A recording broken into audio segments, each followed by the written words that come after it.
Dovolte mi vzít si pár dvojčat, narodili se ve stejnou dobu. Jsou stejně staří. A teď jednoho z nich pošlu rychlostí 90% rychlosti světla. A to druhé nechám tady na Zemi.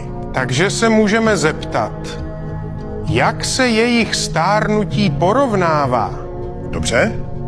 Ukazuje se, že tohle dvojče, kterýho jsem už poslal, hodiny tikají 44% rychlostí, jako hodiny jeho dvojčete. Naše hodiny.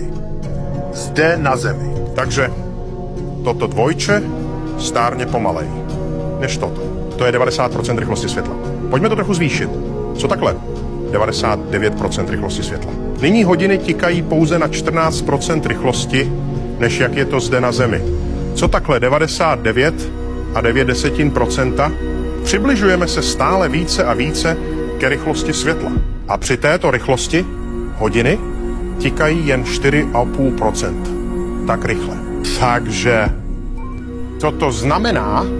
Řeknu vám, co to znamená? To dvojče, které cestuje 5 let a vrátí se, pokud letělo 99,9% rychlostí světla. Po 5 letech je o 5 let starší. Zestárli jsme o 110 let. Nazývá se to paradox dvojčat.